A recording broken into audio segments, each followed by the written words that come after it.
안녕하세요. 고막 여친입니다. 올해는 정말 비가 많이 내리는 것 같아요. 그리고 봄도 굉장히 길게만 느껴지고요.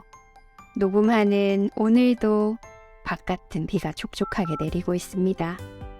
요 며칠 동안 저 침대 옆에 마음의 속도를 늦춰라 라는 이 행복학 명강의 책을 뒀더니 아침 눈을 뜨자마자 제일 먼저 이 책을 펼쳐들고 글을 읽기 시작하면 뭔가 마음이 편안하고 좋아지는 걸 느꼈거든요. 그래서 침대 옆에는 이렇게 행복을 주는 책을 좀 놔둬야겠다라는 생각도 했습니다.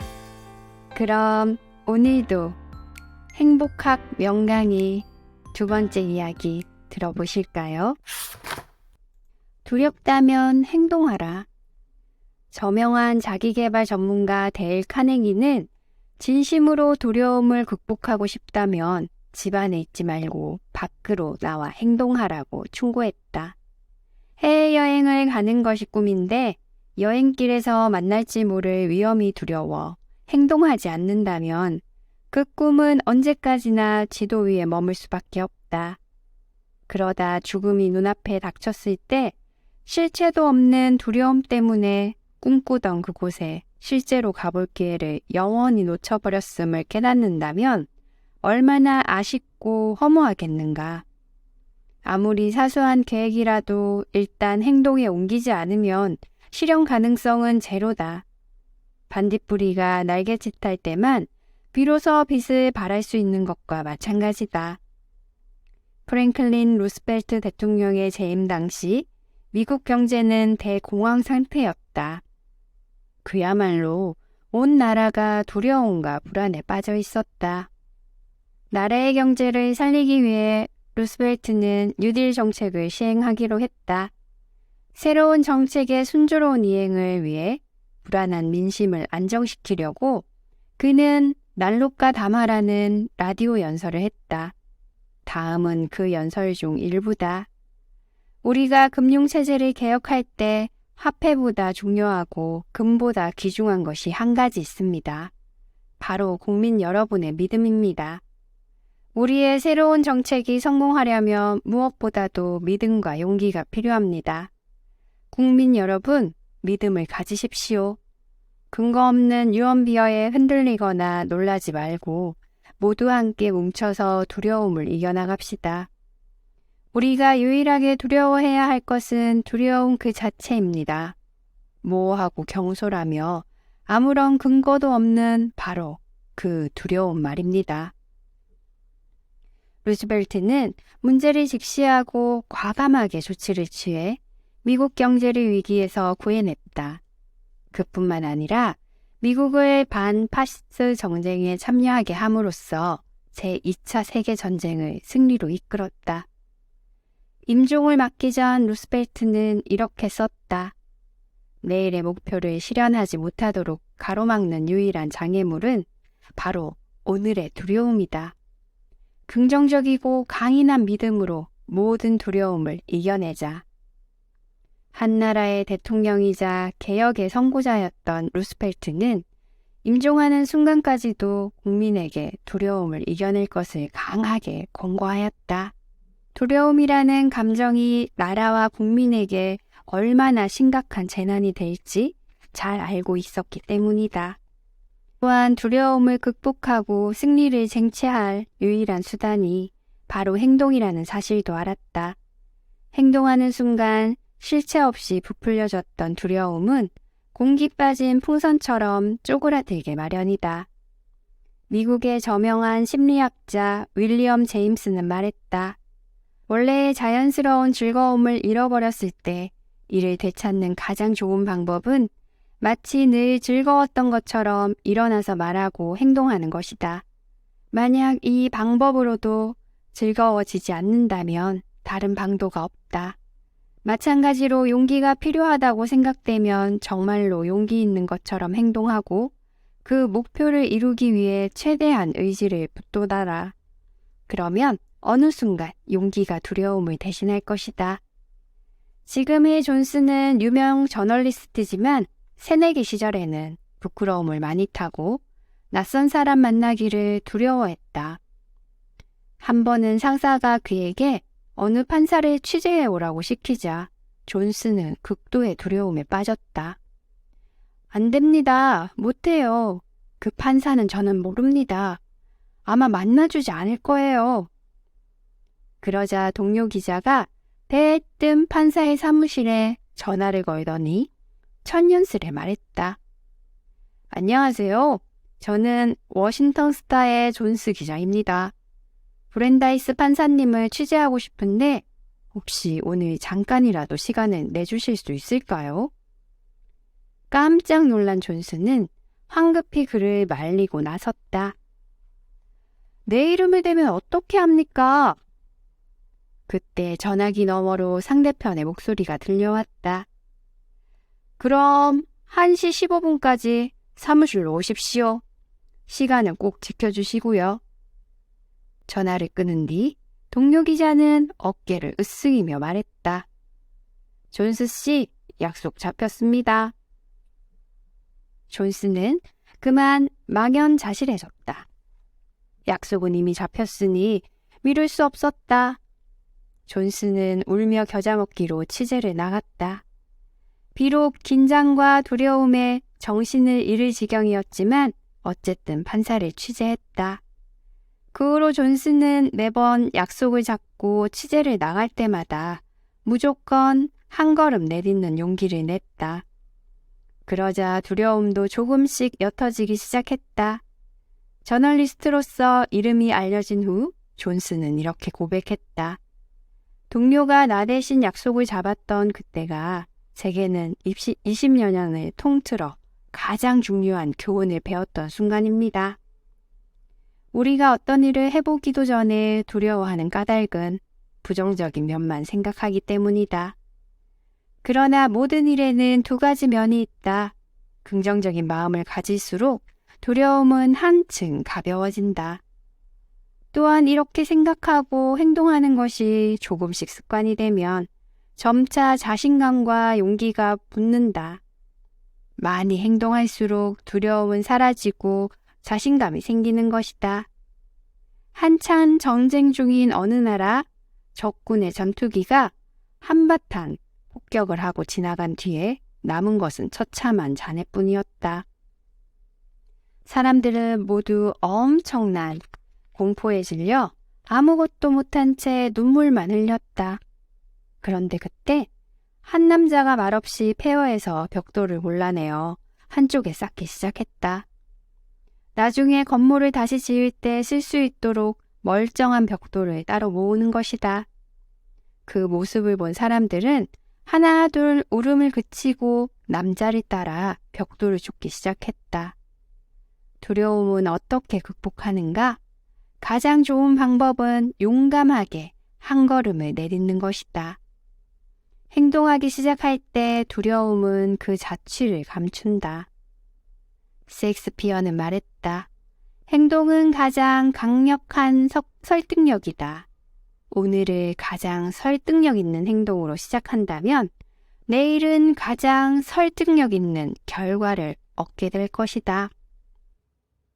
실제적인 행동으로 내면의 두려움을 이길 때 우리는 비로소 진정한 마음의 안정을 얻을 수 있다. 일을 진심으로 사랑하라. 샤르는 일을 세 종류로 구분했다. 생계를 위한 일, 성공하기 위한 일, 사명으로서의 일이다. 그리고 일 자체는 삶이 준 선물이라고 말했다. 일은 분명 우리가 감사해야 할 대상이다. 일은 생존에 필요한 기본적 조건을 갖출 수 있게 해주기 때문이다. 그래서 일은 우리에게 주어진 가장 좋은 선물이다. 한 늙은 거지가 할 일 없이 들판 한가운데 드러누워 햇볕을 쬐고 있었다. 그런데 마침 그곳에 신이 나타났다. 거지는 기회를 놓칠세라 신 앞에 엎드려 자신의 소원을 3가지만 들어달라고 간청했다. 신이 알았다고 하자 거지는 신이 난 목소리로 첫 번째 소원을 말했다. 저를 부자로 만들어 주십시오. 신이 고개를 끄덕이며 손을 흔들었다.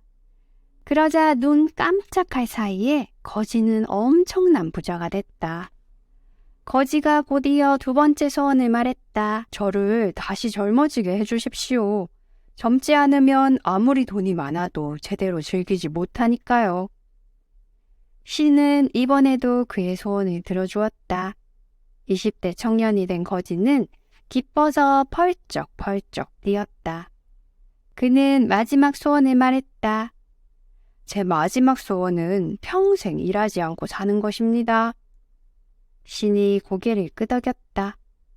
그 즉시 거지는 다시 돈 한 푼 없는 늙은 거지가 되어 길가에 앉아 있었다. 아니, 이게 어떻게 된 일입니까? 내가 왜 다시 빈털터리가 된 것입니까? 신이 말했다. 일은 내가 너에게 줄 수 있는 가장 큰 축복이다. 그런데 너는 방금 그 축복을 버리지 않았느냐? 그러니 빈털터리가 될 수밖에. 아버지가 이제 막 사회에 첫 발을 딛는 아들에게 충고했다. 첫 번째 직장에서 좋은 사장을 만나고 급여도 많이 받게 된다면 인생이 내게 준 행운이라고 생각하고 감사히 열심히 일해라. 혹시 급여가 적고 사장도 좋은 사람이 아니라면 일을 너 자신의 단련 기회로 삼고 더욱더 열심히 하거라. 이 얼마나 슬기로운 충고인가. 그는 아들에게 대우나 환경에 상관없이 일 자체를 자신에게 주어진 가장 좋은 선물로 보는 방법을 가르쳐 주었다. 일할 때는 겸허한 마음가짐으로써 모든 것에 감사하는 법을 배워야 한다. 업무 환경에 감사하고 상사에게 감사하며 자신에게 주어진 모든 기회에 감사하고 이를 통해 생계를 이어가고 또 자신을 단련할 수 있음에 감사해야 한다. 그래야 성공에 이르는 자질을 갖출 수 있다. 그런데 많은 사람이 일하기 싫어한다. 마음속에서 일은 이미 고생스러운 것, 고단한 것으로 단정하기 때문이다. 하지만 매일 아무것도 하지 않고 할 일 없이 보낸다고 상상해보자. 이 얼마나 무료하고 답답하겠는가. 사람은 일을 할 때 비로소 삶의 활력을 얻는다. 그녀는 마이크로소프트에 고용된 임시 청소부였다. 수백 명의 직원 중에서 그녀는 학력이 제일 낮고 제일 고된 일을 하며 가장 적은 월급을 받았다. 하지만 그녀만큼 행복하게 일하는 사람도 없었다. 그녀는 매 순간 기쁜 마음으로 일했다. 항상 웃는 낯으로 사람을 대했으며 누가 어떤 부탁을 하면 그것이 자신의 일이 아니더라도 기꺼이 도와주었다. 열정적인 그녀의 모습은 다른 직원에게까지 영향을 미쳤고 곧 그녀를 좋아하는 사람들이 점점 늘어났다. 그녀의 이야기는 빌 게이츠의 귀에까지 들어갔다. 호기심이 생긴 게이츠는 그녀를 불러 물었다. 매일 그렇게 기뻐하고 행복해하는 이유가 무엇입니까? 그러자 그녀는 활짝 웃으며 말했다. 이 일을 정말 좋아하기 때문이죠. 저는 아는 것도 없고 학력도 낮습니다. 하지만 회사는 그런 저에게 일할 기회를 주었고 자식들을 대학에 보낼 수 있을 만큼 월급도 충분히 주었답니다. 얼마나 감사한지요. 제가 회사에 보답할 방법은 최선을 다해 열심히 일하는 것뿐이어요. 이런 것을 생각하면 저절로 신이 난답니다. 일을 진심으로 사랑할 때 그것은 노동에서 오락으로 바뀐다. 그러나 이를 어쩔 수 없는 부담으로 생각하면 그것은 무거운 짐처럼 고통스럽다. 일을 전혀 하지 않고 살 수 있는 사람은 없다. 어차피 해야 하는 일이 우리에게 아무런 기쁨도 주지 못하고 단조롭게 반복되는 업보가 된다면 삶은 온통 지루함과 괴로움으로 가득 찰 것이다. 일이 업보가 아니라 선물로 보이는 순간 일 자체가 소중해질 뿐만 아니라 그것을 통해 행복을 얻게 된다. 일을 선물로 바꾸는 것은 바로 자신의 마음가짐이라는 사실을 잊지 말자. 일은 신이 우리에게 준 최고의 축복이다. 일을 함으로써 생존하고 생계를 유지하며 기쁨을 얻을 수 있기 때문이다. 그러니 일을 조금만 더 긍정적인 태도로 바라보면 어떨까? 나부터 나를 믿어야 남도 나를 믿어준다. 우리는 꾸준한 마음, 무엇보다도 스스로를 믿는 마음이 있어야 한다. 재능은 어떤 일을 완성하라고 하늘에서 내려준 것이다. 그렇기에 우리는 어떤 대가를 치러서라도 우리에게 맡겨진 일을 해내야 한다. 이는 퀴리 부인의 말이다. 빛을 발하는 것은 태양만의 특권이 아니다. 우리도 빛을 발할 수 있다. 자신을 믿는 사람은 언제 어디서든 긍정적이고 열정적인 태도로 삶을 대하며 자신만의 빛을 발한다. 반대로 자신을 믿지 못하는 사람은 다른 사람의 말 한마디에도 쉽게 위축되고 자신감을 잃어버린다. 또한 늘 남의 평가에 좌우되며 남에게 맞추느라 자신의 개성을 억누른다. 하지만 자기 자신조차 자신을 믿지 못하면서 어떻게 다른 사람이 자신을 믿어주기를 바라겠는가? 삶에 대한 희망과 자신감을 모두 잃은 청년이 있었다. 그는 어떻게든 살아보기 위해 현자를 찾아가 행복해지는 법을 가르쳐 달라고 간청했다. 현자는 그에게 못생긴 돌 하나를 건네주며 말했다. 내일 아침 이 돌을 시장에 가져가서 장사를 하게. 하지만 누가 얼마를 주겠다고 하든지 절대 팔지는 말아야 하네. 청년은 순순히 현자의 말을 따랐다. 하지만 하루가 가고 이틀이 갈 때까지 돌에 관심을 보이는 사람은 아무도 없었다. 4일째 되던 날 드디어 몇몇 사람들이 돌에 관해 묻기 시작했다.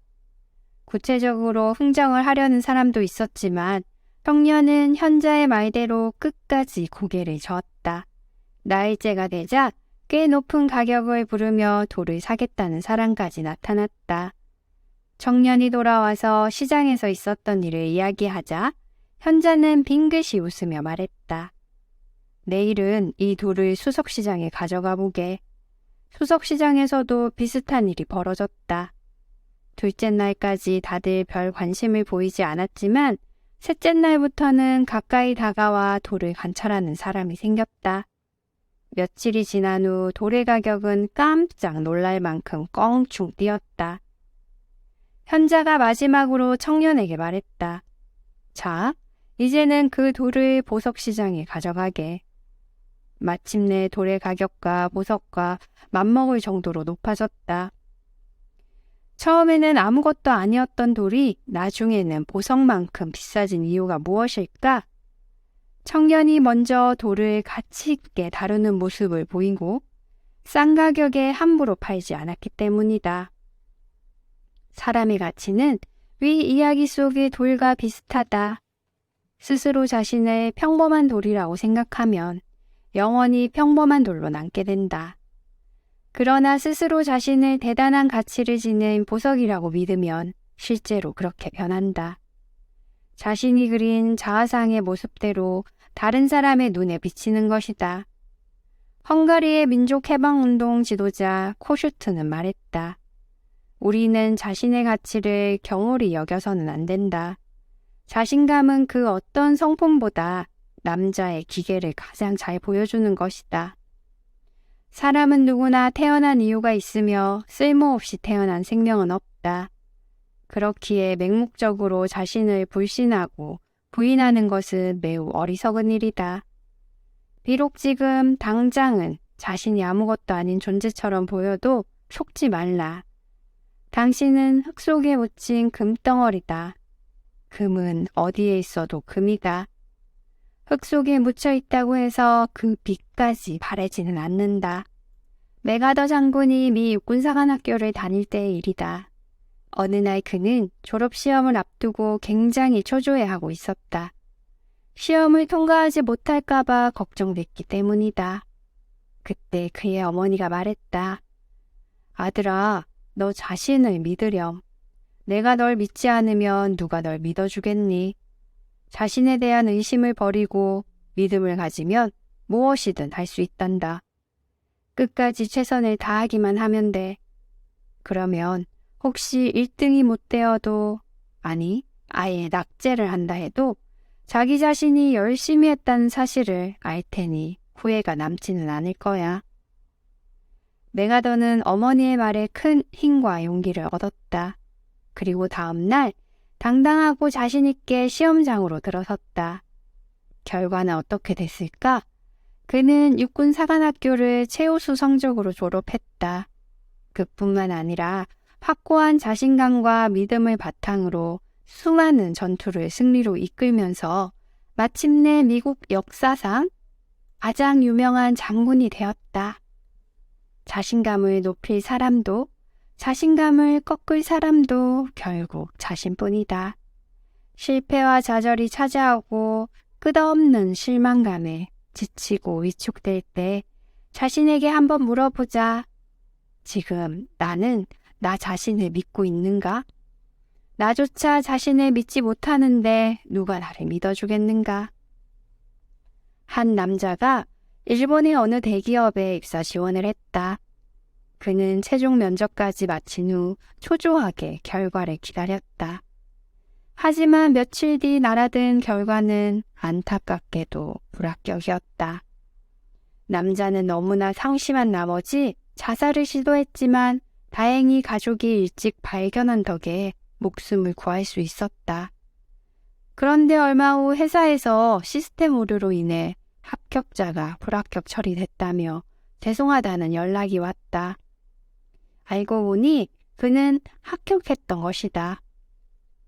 남자는 뛸 듯이 기뻐하며 당장 회사로 달려갔지만 도착하자마자 곧 해고 통지를 받았다. 사소한 일로 자살까지 시도할 만큼 나약한 사람이 어떻게 험난한 사회생활을 견디겠느냐였고 이것이 해고 이유였다. 살다 보면 자신감이 꼭 필요할 때가 있다.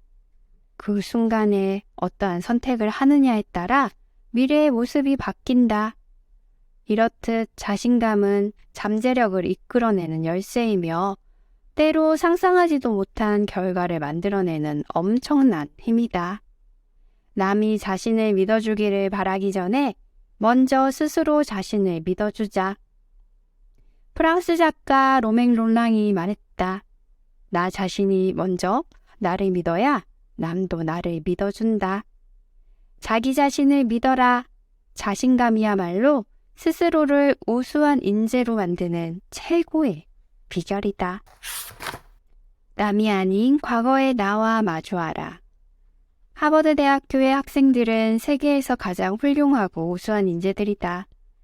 그러나 우수하다고 해서 반드시 행복한 것은 아닌 모양이다. 샤을의 행복한 강의가 학생들로 늘 10,000원을 잃었던 것을 보면 말이다. 어쩌면 하버드대의 학생들은 뭐든지 훌륭하게 해내야 하고 뛰어나야 한다는 강박관념이 누구보다도 강했기 때문에 더더욱 마음의 행복을 갈구했는지 모른다. 샤르는 세계 순회 강연 중에 여러 훌륭한 인물을 제쳐놓고 오프라 윈프리를 가장 많이 자주 언급했다. 오프라 윈프리는 미국에서 가장 유명한 여성 진행자로 그녀의 토크쇼는 매주 3,300만에 달하는 시청자를 TV 앞으로 모이게 할 정도였다. 2009년 포브스가 선정한 세계 100대 부자 명단에도 이름을 올린 바 있는 그녀는 미국에서 가장 부유한 흑인 중 한 사람이기도 하다. 그러나 성장 배경을 알고 나면 그녀가 이토록 대단한 성공을 거둔 것이 거의 기적과도 같은 일임을 알 수 있다. 오프라는 미시시피주에서 태어나 매우 가난한 어린 시절을 보냈다. 물도 전기도 들어오지 않는 집에 살면서 온갖 구박과 인종차별을 받았으며 부모의 보살핌을 전혀 받지 못하고 어려서부터 스스로 살 길을 찾아야만 했다. 한때 그녀는 마약에 손을 댔고 성폭행을 당했으며 어린 나이에 출산을 했을 뿐만 아니라 자식이 얼마 살지 못하고 죽는 모습까지 보았다. 하지만 끔찍하도록 어려운 상황에서도 오프라는 희망을 놓지 않고 열심히 공부해서 대학에 들어갔다. 대학을 졸업한 후에는 한 방송국에서 진행자로 일했는데 얼마 안 돼 외모가 못생기고 방송에서 객관적이고 냉철한 태도를 유지하지 못한다는 이유로 해고되고 말았다. 30살이 되던 해 그녀는 커리어의 방향을 뉴스가 아닌 대담 프로그램으로 돌렸다. 타인에게 감정적으로 잘 공감하고 이해하는 자신의 특성을 잘 살리기로 한 것이다. 선택은 결정적인 신의 한 수였고 마침내 오프라는 자신의 열정과 정력을 마음껏 쏟을 수 있는 일을 발견했다. 그리고 오늘날 그녀는 미국뿐만 아니라 전 세계의 이름을 알린 훌륭한 진행자로 우뚝 섰다. 그의 모습이 반드시 미래의 모습과 같지는 않다. 개천에서 용난다는 말도 있지 않은가. 사람은 보편적으로 자신보다 뛰어난 사람 앞에서 속내를 드러내지 않으려는 심리가 있다. 자신이 남보다 부족하게 보이는 것이 싫기 때문이다. 그러나 오프라는 매우 직설적으로 솔직하게 자신의 과거를 공개함으로써 대중과 교감했다. 그러면서 현재의 자신을 성공한 사람들이 아닌 과거의 자신과 비교할 줄 알아야 한다는 사실을 몸소 보여주었다. 그래야 지금 자신이 얼마나 더 나아졌는지, 얼마나 더 행복한지를 깨달을 수 있기 때문이다. 인생은 세로가 아닌 가로로 비교해야 한다. 지금의 자신을 예전의 자신과 비교하고 현재를 과거와 비교하라는 것이다. 비교 대상이 자신의 과거가 되면 삶은 훨씬 풍성하고 행복해진다. 해밍웨이는 남보다 뛰어난 것은 자랑거리가 되지 못한다. 진정한 자랑거리는 과거의 자신보다 뛰어난 것이다. 라고 말했다. 인생에는 승패가 없다. 타인과 자신을 맹목적으로 비교하는 것은 더더욱 안 될 말이다. 그럼에도 승패를 겨루어야 할 대상이 있다면 다름 아닌 자기 자신이다.